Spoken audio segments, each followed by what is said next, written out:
Hey. Hi, everyone. Welcome to JBC's weekly Authors at the Table series. I'm Naomi Firestone Teeter, JBC's Executive Director, and I'm excited to welcome you to today's discussion with Michael Zapata. A quick word about JBC before we begin. Jewish Book Council is a nonprofit organization that educates and enriches the community through Jewish literature. We have a variety of programs and resources you can find on our website, including reviews, essays, author tours, awards, and book club guides. I hope you will check it out and that you might also consider becoming a member to support JBC's continued initiatives. You can find the link in the chat in a moment. We're so appreciative of you joining us here today to celebrate authors of recently released books, and I hope you will not only continue to join us for this weekly series, but also join us for our upcoming programs as a part of the Great Big Jewish Food Fest. A registration link will also be found in the chat in a moment. Each week, a different member of JBC's team will be hosting our Authors at the Table conversation. And this week, I'm pleased to pass the baton to our editorial director, Becca Cantor. Take it away, Becca. Thank you so much, Naomi. And a huge thank you to Michael and everyone joining us here today. Welcome to this week's JBC Authors at the Table. This is the third installment of our lunchtime series in which we introduce our readers to an author and their recently released book. We hope you'll continue to join us in the coming weeks and that you'll support our fantastic authors by purchasing their books. And you can find a link to Michael's book in the chat. On the screen, just as a heads up, you'll see the JBC staff, and we'll all be chiming in with questions during the conversation. If anyone in the audience would like to share their own questions, definitely please feel free to do so. You can use the Q&A feature at the bottom of your Zoom screen. And also in the top right of your screen, you have the option to view the discussion in gallery or speaker mode. So choose whichever one you prefer. With that said, we're very excited to introduce Michael Zapata, who will be talking about his debut novel, The Lost Book of Adana, Moreau. And I actually have it here with me. Michael's book came out on February 4th from Hanover Square Press. We're also delighted to be featuring an excerpt in the next issue of our literary journal, Paper Brigade. Michael is the founding editor of the award-winning Make Literary Journal, or Literary Magazine, I'm sorry.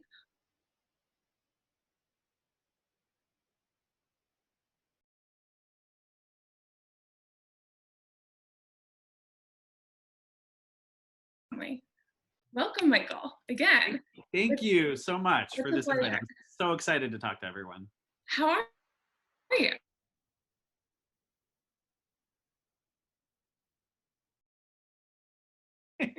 Perfect time to talk. Just to start us off, could you tell us a bit about your book?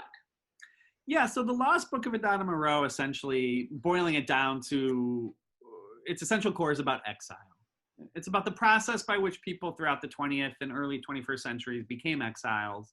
It starts with a Dominican exile who moves to New Orleans after the American Marines invade the Dominican Republic in 1916. She becomes this cult classic science fiction writer. She writes this sort of like seminal science fiction novel about parallel universes entitled Lost City.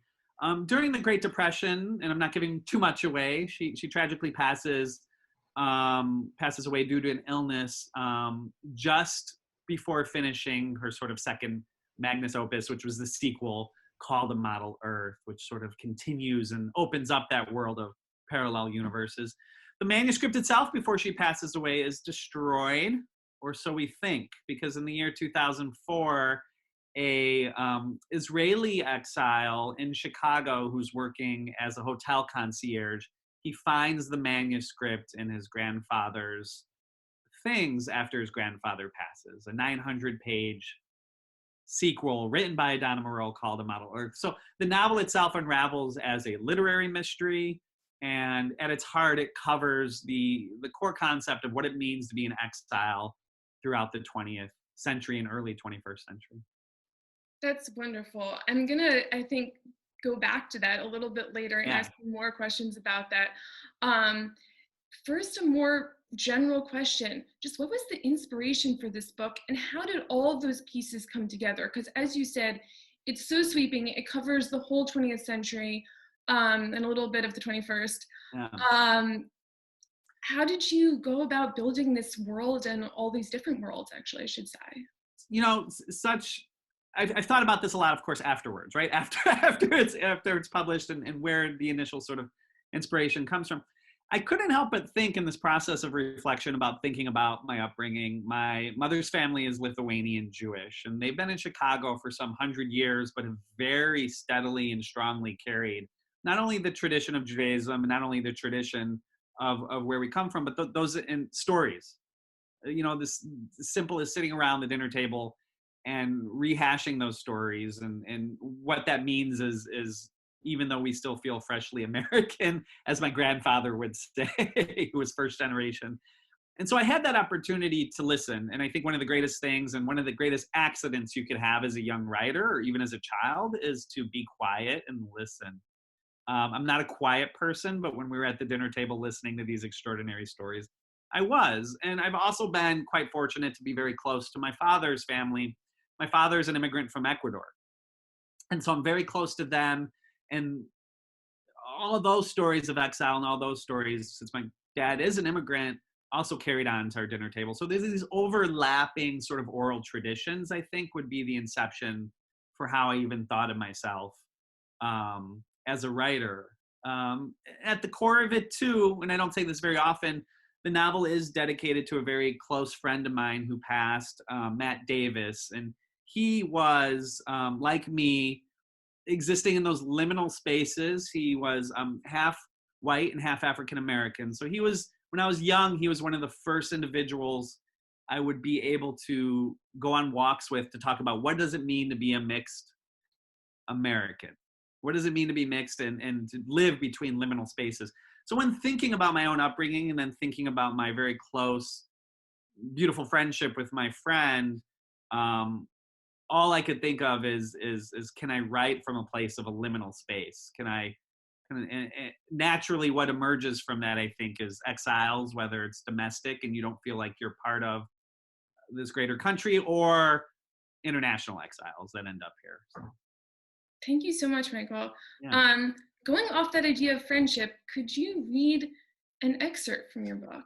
Yes, absolutely. So I'm going to read an excerpt, and this takes place during the Great Depression. So this is a budding friendship between a character, his name is Maxwell Moreau. We follow him as a child through the Great Depression and also as an adult in part as a theoretical physicist. So that's a part I didn't mention, is that Adana Moreau's son ends up becoming a theoretical physicist specializing in quantum physics and parallel universes. But this is him as a boy looking for his father in Chicago. And he ends up in a place called Maxwell Street, which was a liminal space for many Jewish recent immigrants from Eastern Europe, and also what we find is sort of the southern migration of African Americans from the South. And so these were friendships that would have been very much available in the history of Chicago. But this is a special friendship between Maxwell and then a young boy named Benjamin, who is obsessed with science fiction, and he goes searching for science fiction novels and dime novels in Maxwell Street. And this is shortly after they become friends. In the mornings, after rye bread and coffee, Maxwell and Benjamin returned to the market to search for Maxwell's father, but there was still no sign of him.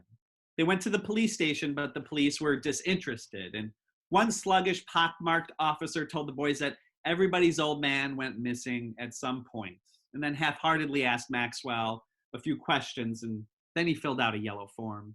Another officer just shrugged and told Maxwell that unless he was greatly mistaken, he would never see his father again. Sometimes as they searched, Maxwell felt feverish. He thought it was the overwhelming sense of aimlessness that made his body burn, but later he understood that the sensation was anger at his father for deserting him. And afterward, more often than not, they left the market and took the L train to neighborhoods that were vaguely reminiscent of foreign countries. At 7 or 8, just before dusk, they'd take the streetcar back. On no few occasions, they ended their day on the rooftop where they sat with their feet dangling over the ledge, sharing a half-smoked cigarette, fiddling with a cheap radio kit. Sometimes, with the air of failed detectives, they recounted the events of the day and the search for Maxwell's father. Other times, Benjamin talked nonstop about the people who lived in his neighborhood, which he had nicknamed the Isle of Pale, after the now defunct Pale of Settlement and the also now defunct Russian Empire. He told Maxwell about the rabbi who ran a counterfeit synagogue, the young woman from a shtetl outside of Kiev who had once walked from Kiev to Istanbul and who now never left her apartment building, but could still be found every winter night like a sleepwalker on the rooftop across the street, bundled in a black cloak, playing a violin. The alderman who once walked the streets with the infamous anarchists Emma Goldman and Ben Reitman. The Orthodox grocer whose favorite things to say in English was moderation in all things, including moderation. In short, about all the Jews for whom, according to Benjamin's father, a paradox was everything. Once, as even further illustration, Benjamin told Maxwell a joke that his father had told him. A poor man from Canas beseeched God every week for charity. Every week, God listened to the man's tales of woe and doled out gifts that little by little improved the man's condition. One day, God, who was really quite busy during those troubled years, appeared and said to him, listen, I will continue to help you every week. You don't have to convince me anymore. A little less cringing, a little less moaning, and we would both be happier.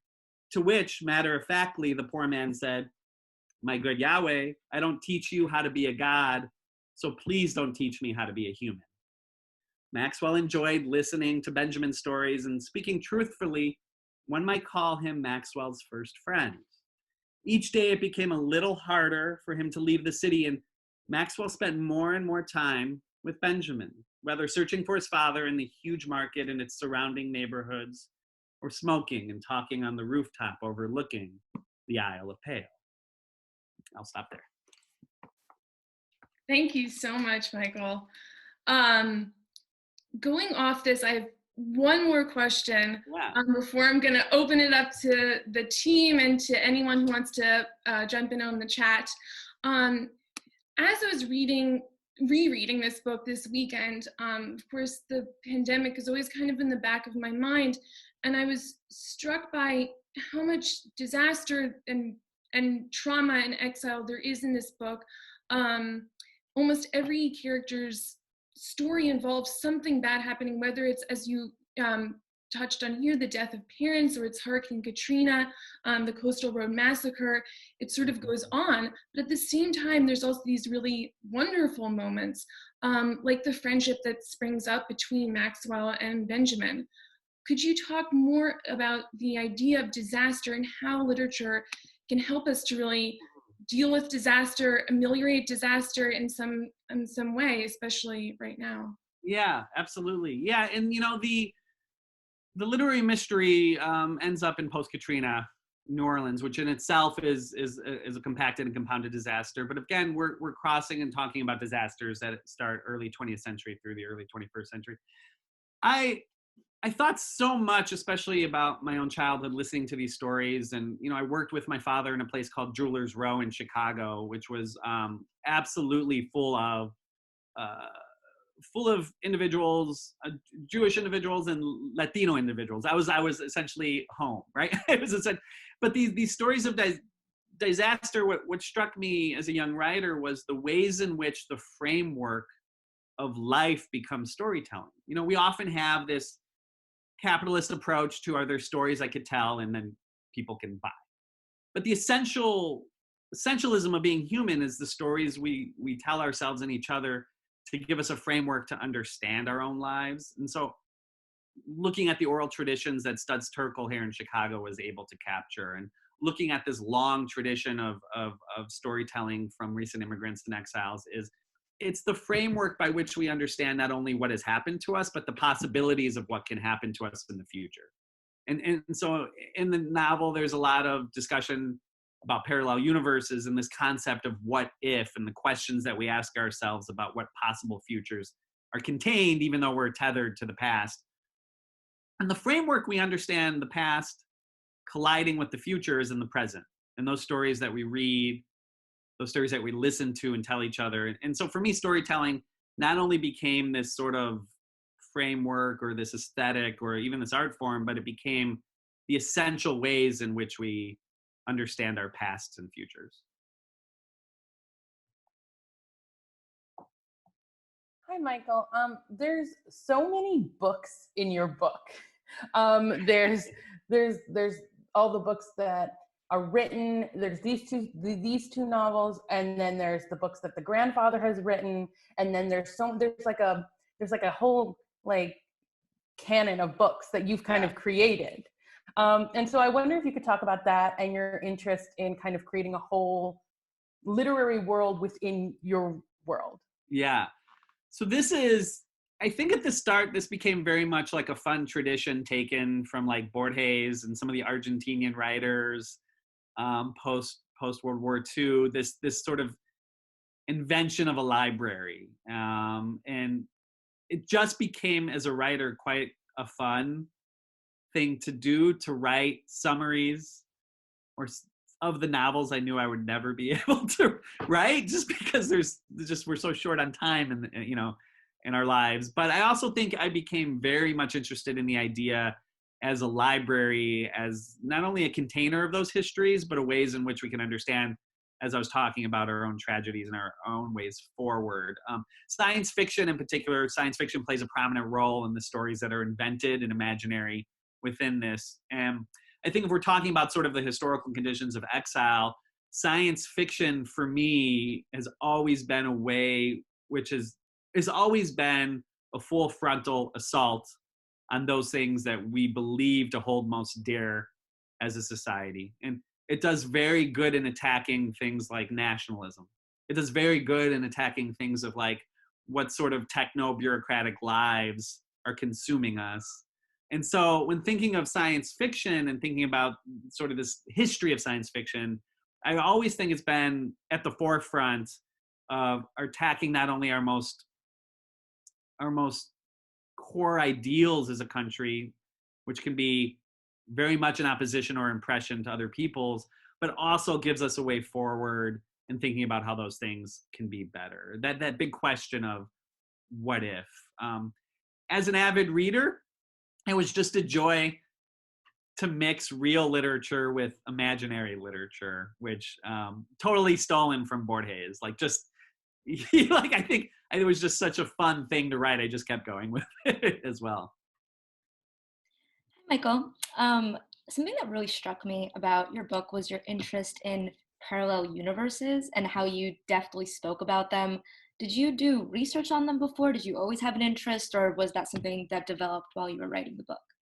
I did. I actually studied literature and evolutionary biology. So I didn't have any grounding or anything in physics, but I just adore thinking about, reading about, and writing about scientists. And I think in particular, we have this like really amazing history of theoretical physics, not only really sort of trying to address the core essential questions of the universe, but it also offers, and throughout the 20th century for sure, also offers culture and society different ways of sort of impacting and thinking about our lives. So for example, Einstein's concept of relativity. I have a friend who's a historian, and he always jokes that when the British went around the world taking everything over, they didn't remake the world in their own image. They thought the world was already in their image.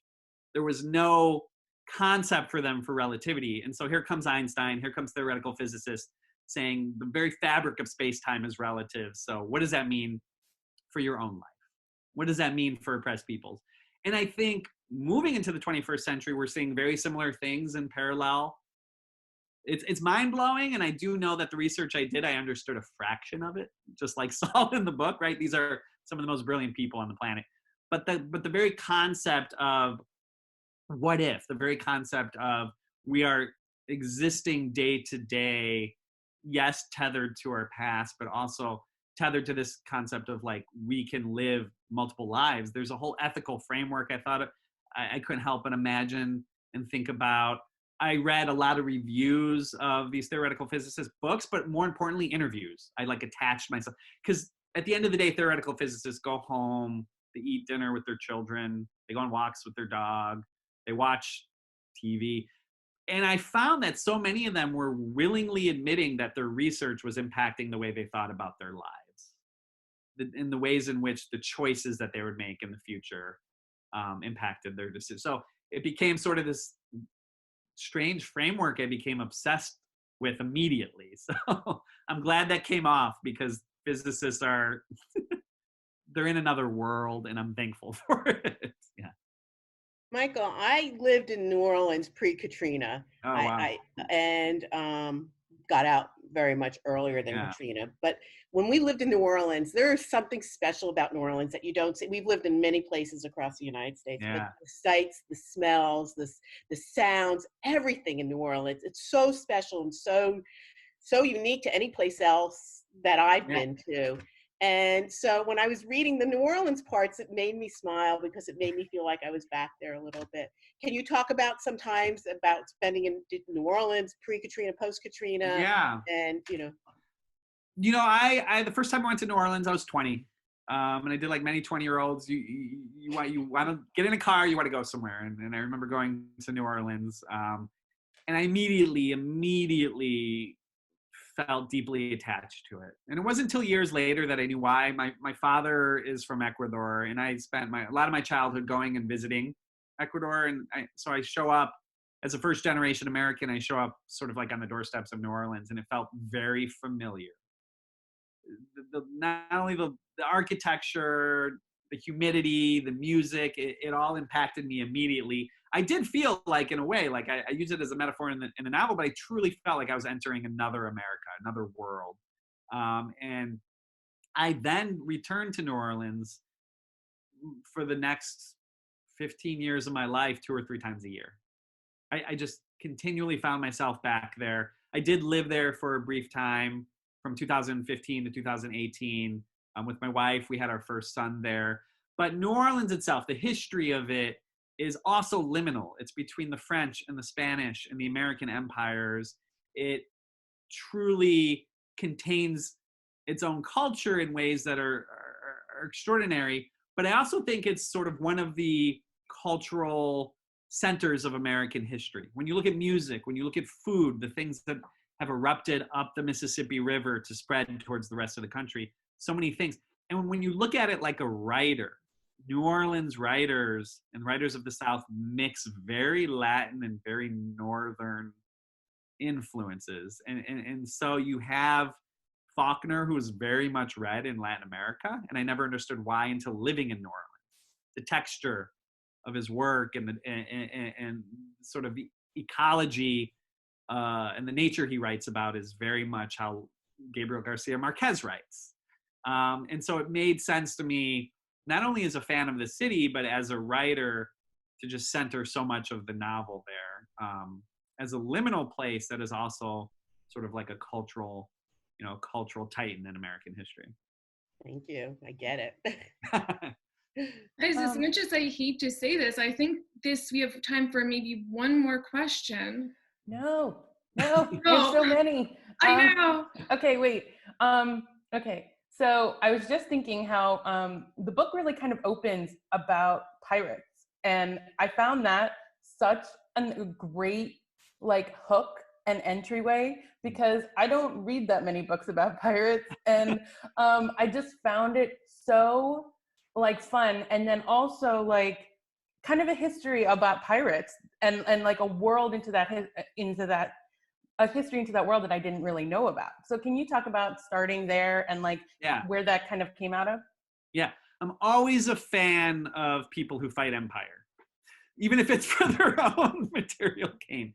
But this New Orleans, the history of New Orleans was so extraordinary to me as a first generation American, as someone who was Jewish and also first generation Latino, because you have this deep history of piracy in the Caribbean that attaches itself to escaped slaves. There's a history of escaped slaves who ended up working with French and Spanish pirateers.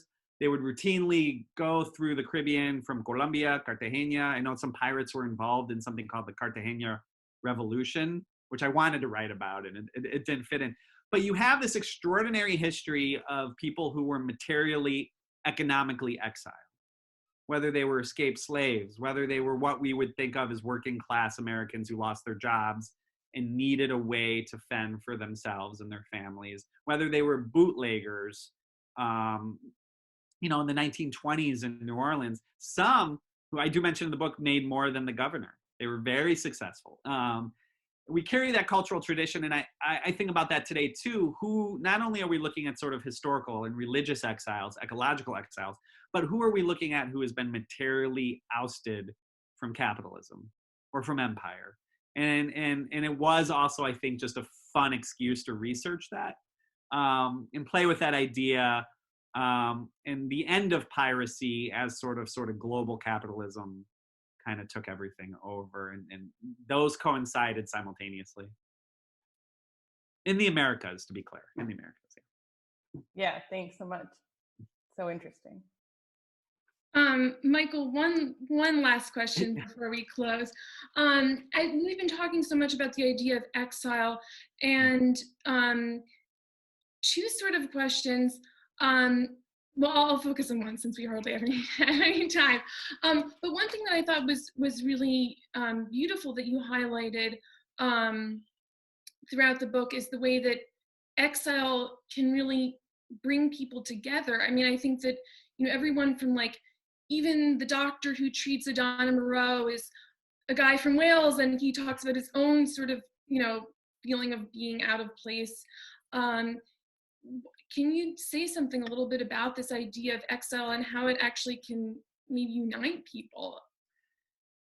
I think for so many of us who are first generations, so many of us who are carrying those traditions, I think it becomes an act of survival telling these stories to each other.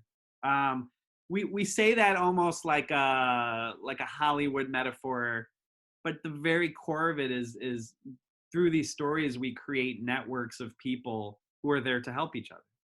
Again, I go back to my father, who was a jeweler in Jewelers Row, and listening to stories of Jewish exile and also Central American and Latin American exile, and to see how those people worked, how my father's colleagues and my friends and his friends worked together. So we knew each other's, and my father was always great at this, he knew who he was working with.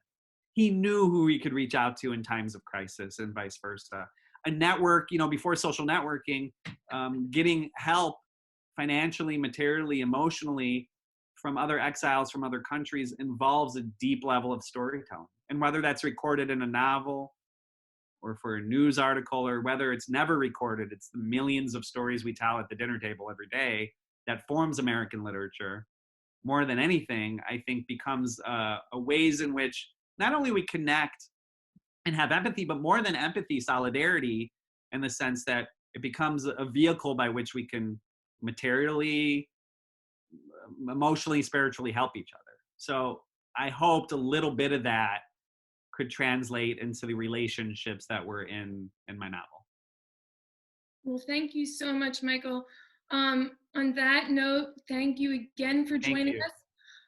Thank you to everyone who also was joining us in the audience. Please consider buying Michael's fantastic book and check out the other links in the chat. And please join us for next week's conversation with Alana Masad. Thank you so much. Thank you. Thank you. Thank you, Michael. Thank you.